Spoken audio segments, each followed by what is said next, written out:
It's another episode of that MGB. Are you ever going to get it done, Richard? Yes, I am. Enjoy.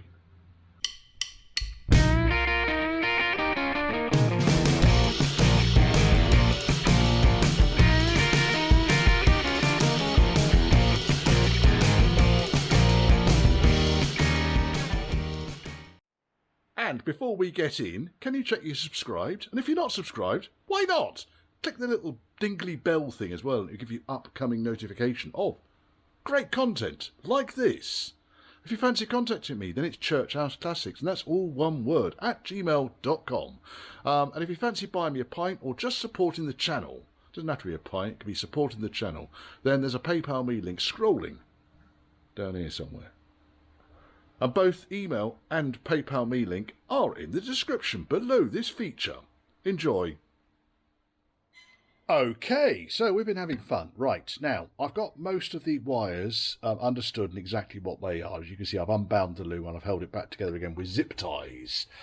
Really, because I want to be able to observe what is actually going on here. Interestingly, the orange wire, which comes through the bulkhead and was outside the loom, is actually from the light switch. Very, very, very low grade of wire, but I can soon change that around if that's what we decide we're going to do with it.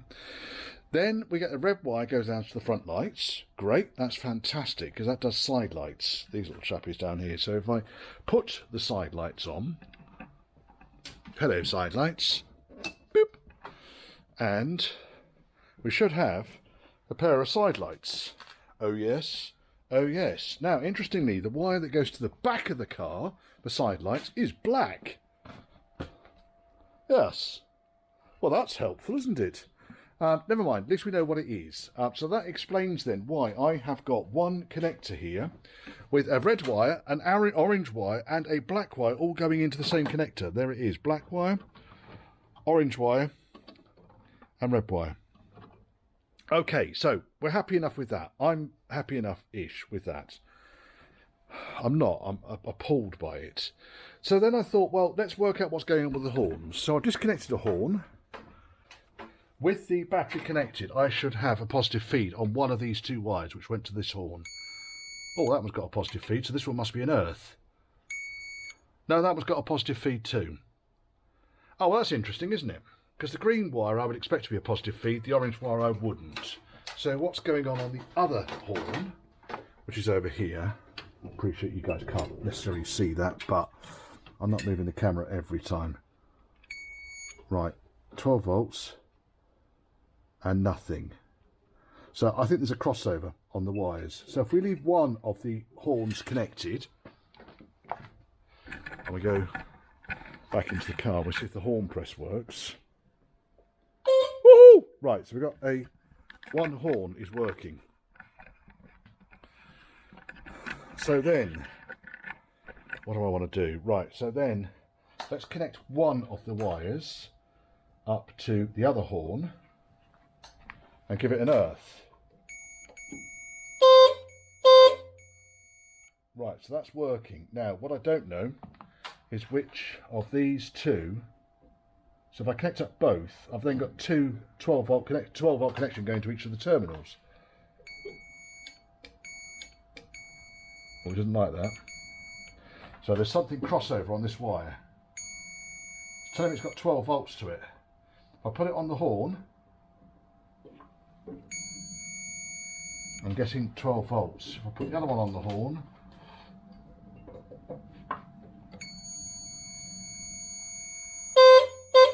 weird, isn't it? There's a crossover in here somewhere, so something has. So if I earth this one, it's a leak. It's a leak to earth. I'll just pop the fuse then. Excellent. Right, okay, so this orange wire is a shambles.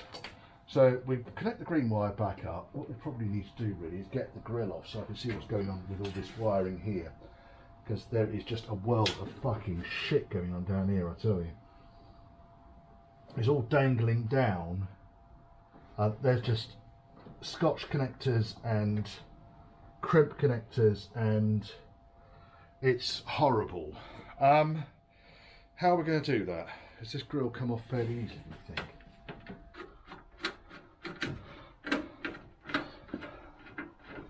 couldn't tell you that's the right screw. It's coming off. Right, that was coming off too. Screw you. Half these fixings are loose on this anyway. That was loose. It's just been dropped through. Never mind. That one's got a nut on the underside of it.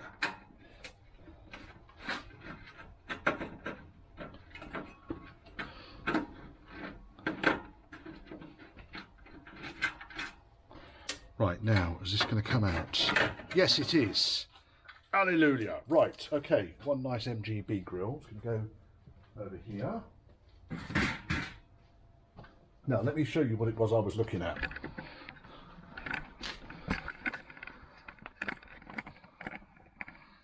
Oh dear.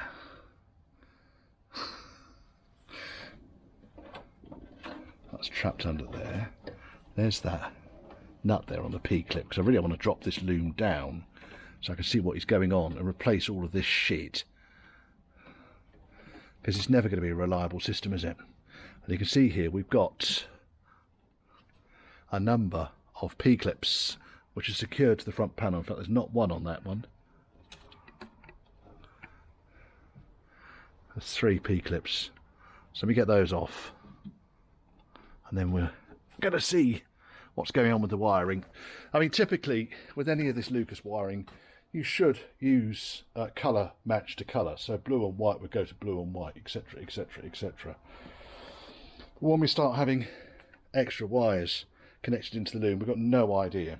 So it's just a case of it has to come apart, and then when it's all apart, we'll decide if we know what's going on. Now, we know the headlight and the 4 beams working. So white and red, white and blue, and red I'm happy with. Although, where's red?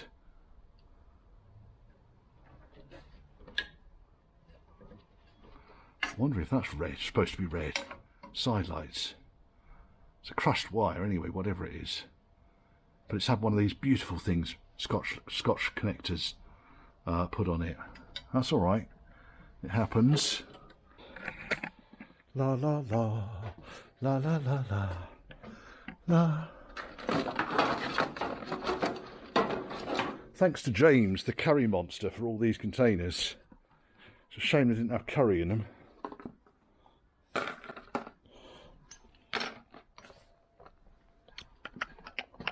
This can all go down here. All the fixings for this grill. Right, and then I want to get these P-clips apart. So that might just end up being a socket on the underside.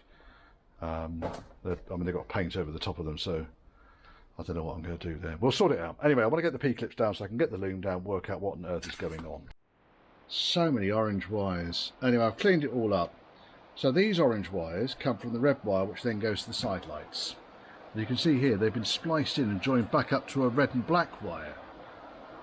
So quite why, I don't know. Anyway, we are where we are with it. It just needs slight rewire, really, just to get things organised. There's nothing melted in here. Now, what I then found was this little branch here. This is for the horn circuit, because we've got a pink, purple wire, and we've got a purple and black wire. Okay? Purple wire is the live feed, comes directly from the fuse box over there, and the purple and black wire goes back to the horn push. Now, the problem I was having, as you've seen already, was that one horn was working but the other one wasn't, because there was a crossover. Now, it was somewhat baffling because I could have sworn I had the horns working independently of each other. However, when we connect up this horn to the power probe and we give it some voltage, nothing. It's dead. It's a dead horn. Put the other horn on. Oops, don't lose that. Put the other horn on, which is a brand spanking new low horn, and I'm going to replace the pair of them, to be honest. And woohoo! Yes, right. Horns are working. It just needs to be screwed back together again. And I think then I just need to go through and tidy up some of this fucking wiring, because it is just atrocious. And that's then another thing working. One thing I haven't checked actually is brake lights. Are the brake lights working? Because that could be an amusing one, couldn't it? Right, ignition on. Power probe 8 of the way. I don't know if you can see. You'll probably be able to see. If I put you up there, you'll be able to see. Hello, I'm here.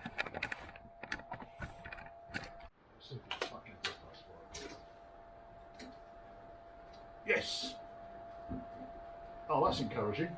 Right, so pretty much now all of the electrics are in good order. I think the next trick on this is going to be ignition. So let me, what are we now? It's 6:10. I should be able to get the front end of this car tidied up a little bit. It is July, by the way. Get the front end of this car tidied up, replace these two horns, and I think, yeah, it's gonna come together quite quickly. So I'm quite pleased. That's been a reasonably successful chunk of work there to get where we are with this. I'm not entirely sure I understand how they have done away with the external regulator, because all of these wires, in fact what I probably could do is put the ignition on and find out how many of these are live.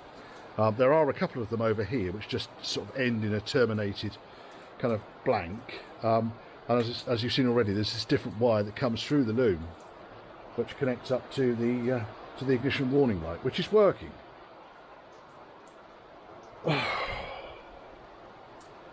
Fiddling around with someone else's electrics is never fun, folks. Never. Ooh, fixings. That's good. Right, let's get these horns on. Lolloping towards the finish line here. Right. Grill and everything is back in place. Wiring has been tidied up. Looks a lot better. Nice new fixings on the tops of the grill there, rather than a selection of wood screws and so forth. It happens, folks. Doesn't matter. Anyway, so the grill's all gone back in again using proper 3/16 UNF bolts, machine screws. And then I thought I'm just going to test everything. And oh fuck! It's not unusual, folks. It's a sealed beam unit. And what happens with sealed beam units, I've taken the beauty ring off this one just because I could. What happens with sealed beam units is the seal on the back there around the posts that go in, it dries out, and then oxygen gets in, and as soon as then the bulb, the headlight comes on, it just goes, and that is it. So that was probably not long off going as well, but this one unfortunately has filled with smoke. And that was the one that was brighter yesterday as well. So yeah, I just think that's, unfortunately, is what happens. Now, these rings, this one came off okay. What you normally do, if I remember rightly, is you just pull it off at the bottom and then it unclips from the top edge up here. Okay, so this one, it don't want to move. I've got it to move a little bit,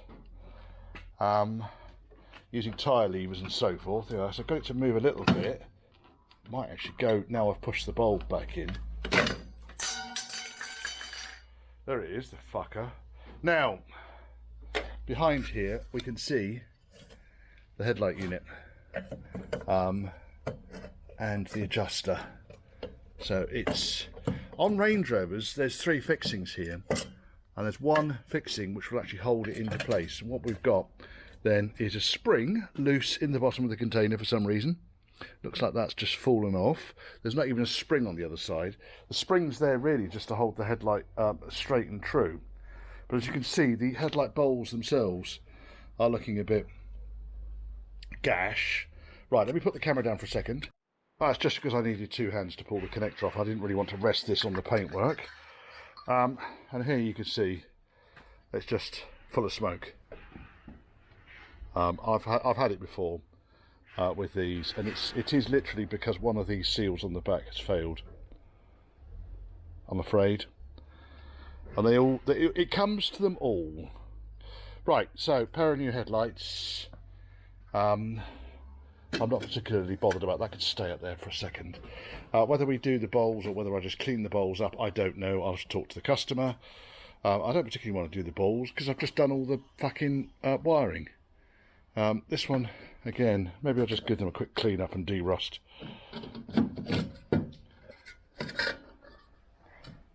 Looks like quite a new bowl down there. Well, it would have been new about 30 years ago. Right, camera down again. There we go. Right, well, you can see very clearly the difference between them.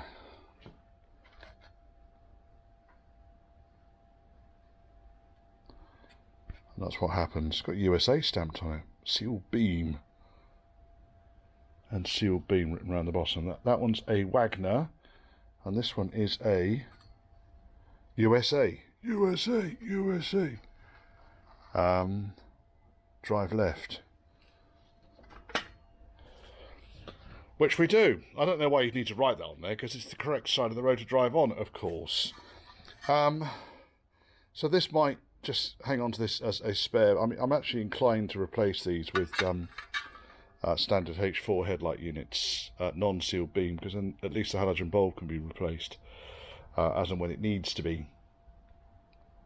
Right, okay, so that's headlight, bit of a clusterfuck there. However, everything else... Oh, the only other thing that's not working is the flash doesn't work on the stalk. I need to investigate that. Yeah, other than that, it's all going well. Let's just turn the power off, because the next thing I really want to do is investigate the ignition and find out whether we've actually got a good ignition system. Because if we've got that and we've got a spark, then it's fuel in and give it a go. It really is. It's got to that sort of stage. Yeah, Steve the Body's coming over tomorrow to help me just bleed the clutch through. I've got the push rod, which was missing, and a clevis pin. That's easy enough to do underneath the car, so I'll just get those two put on as well. I've got no idea whether the clutch plate is fused onto the flywheel or not. There's a reasonable chance it's going to be fused onto the flywheel. Okay, rather than pissing around with tidying this loom any further, I thought let's see if we can get this thing started. So I've got my spark tester running straight off the king lead down here, and connected to the ignition coil. Let's just check we've got the ignition off. There we haven't. Silly boy. I've got a 12-volt feed coming off the old regulator terminal, which I need to do something with. I'll probably feed it into the back of the alternator using a new plug, if we're going to go down that route. And then I've run another wire off the back of the starter solenoid, so when I touch these two together, I get the engine to turn over. Okay, so with that in mind, ignition on. Boop. So I want to see what's going on, you see. And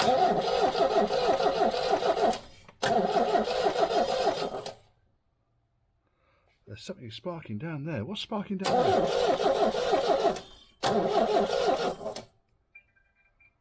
There's something going on down there. Just one minute. Is it the other wire off the solenoid? I'm just going to disconnect that actually. Or is it this solenoid that's making a mess here? Let's pull the other wire up. So this is the starter solenoid wire, which I don't need, so that can come off. That's going to get remade anyway. Let's try that again. So what I was looking at down here,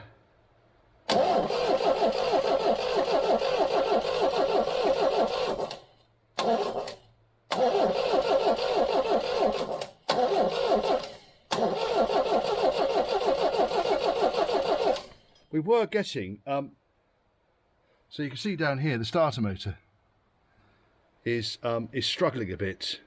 I can tell it's struggling a bit because there's smoke coming off it. Right, so perhaps we won't go too berserk with this.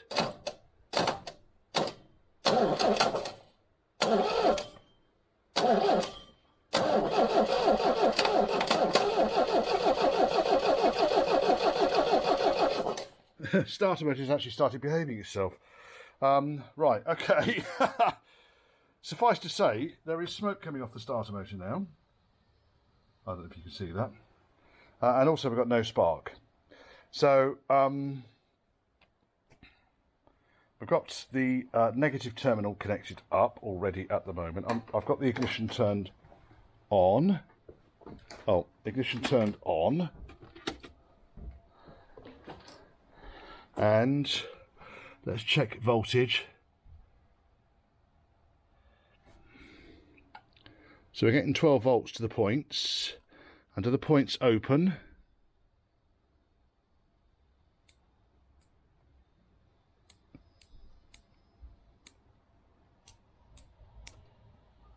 Points are dirty. Which is not really surprising, is it?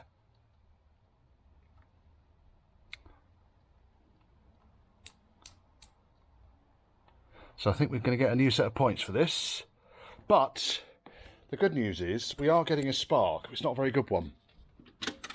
So I think what I'll do is I'll get new points and condenser and see if we can't get that behaving itself a bit better. It's a bit worrying what's smoking down on the starter motor though. It's probably just oil and grease and just being woken up from, you know, God knows how long of not being not working effectively. But there was a very small spark there. I mean, I haven't got a big gap on that, and we are running a points and condenser ignition system. So yes, have we got? Let's try it again. See if we can't demonstrate.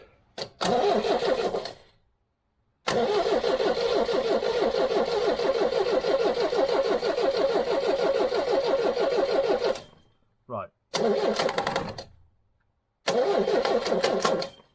Look at the back of the starter motor. I don't know if you can see that. I don't know if it's in focus.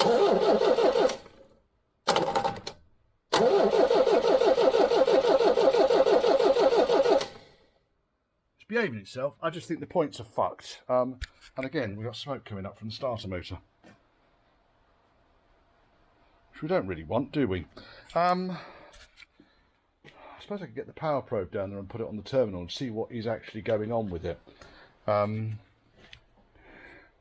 It looks like it's the connection between the solenoid and the starter is arcing, probably because it's absolutely fucking filthy. So we might end up having to take the fucking starter motor off again in order to clean up the connection between the solenoid, because obviously the power comes from the battery to the junction box here, or sorry, to the back of the starter solenoid. Then from the starter solenoid it bridges onto the starter motor, and the solenoid acts like a giant switch, such that it allows the current to pass through.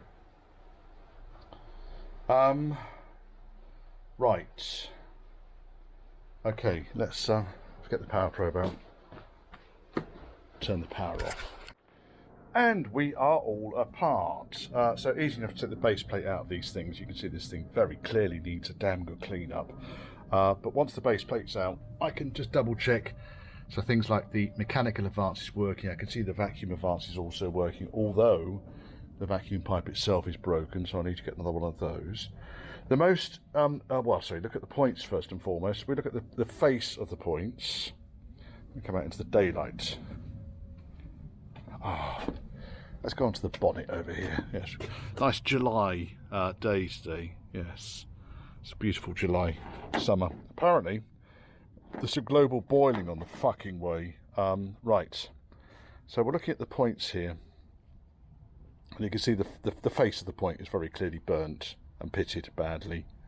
So they're gone, possibly because the condenser wasn't really doing its job. I don't know. That's the condenser.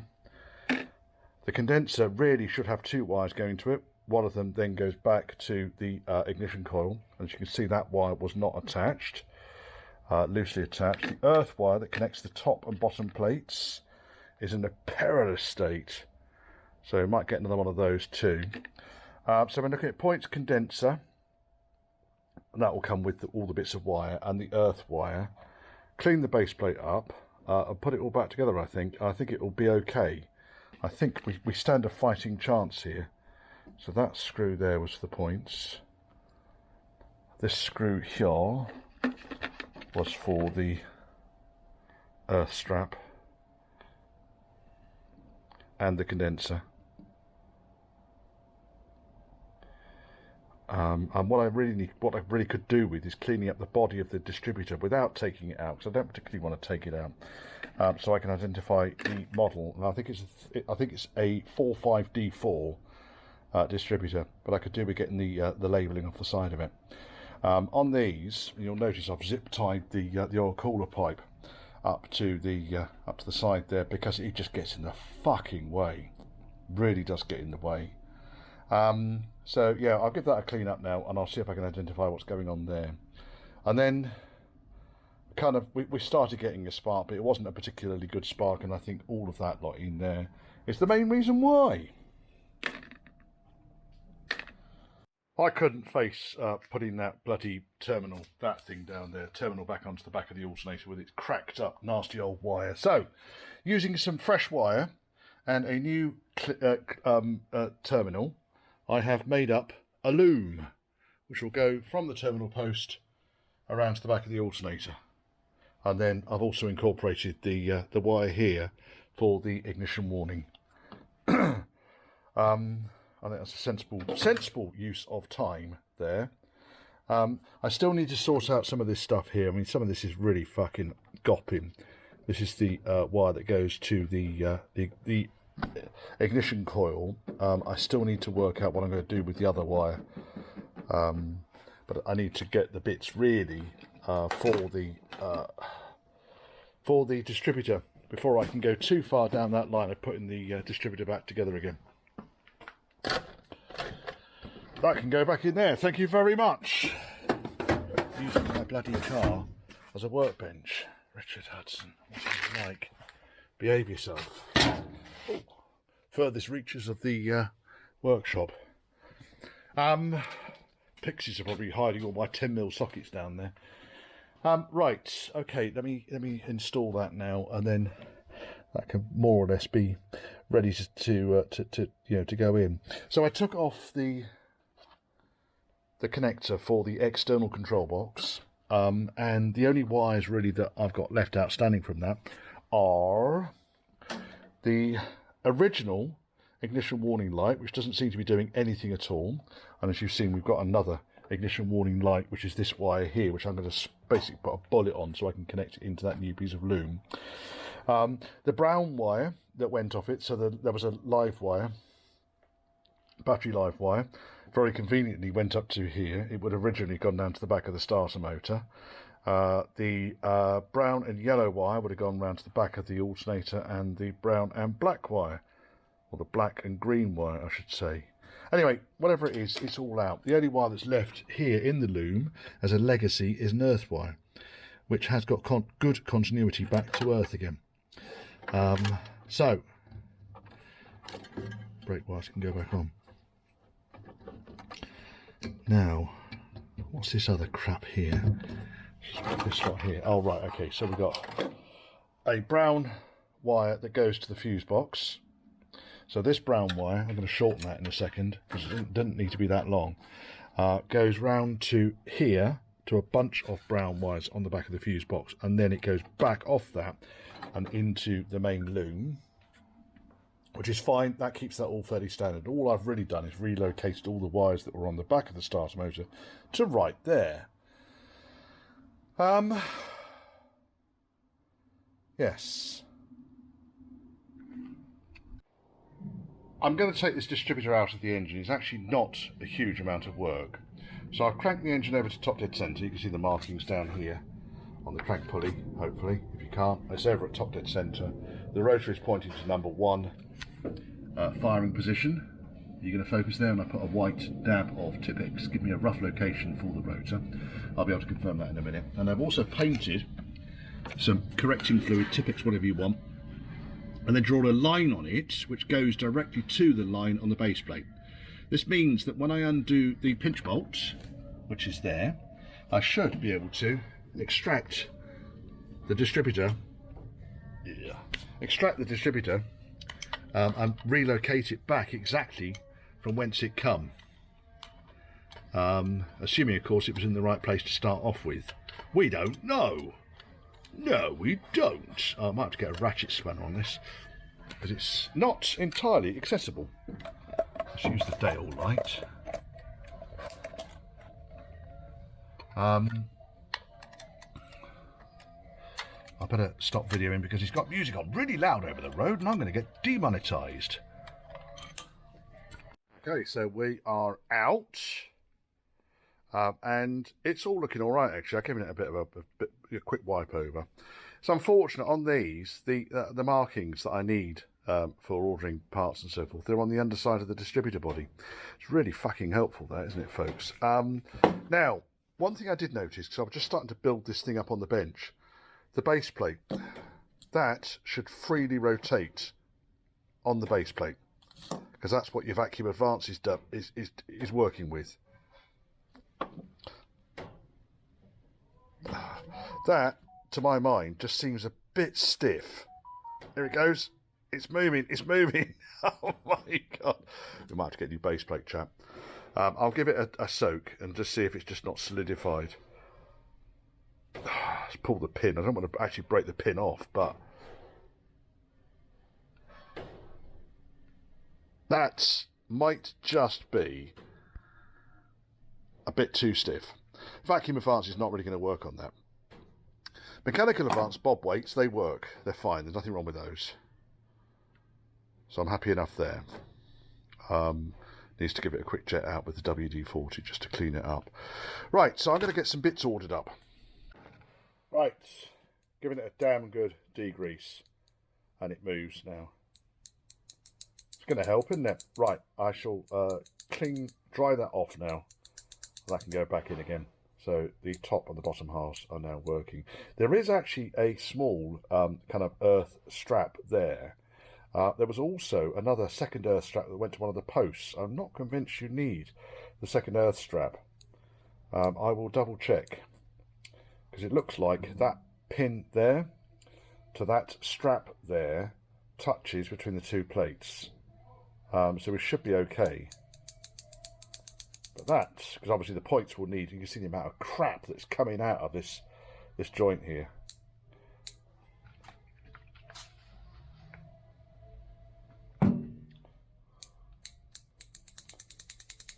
Right, cleaning up. Right, so with the base plate connected in and connected up to the vacuum advance, I can use this length of pipe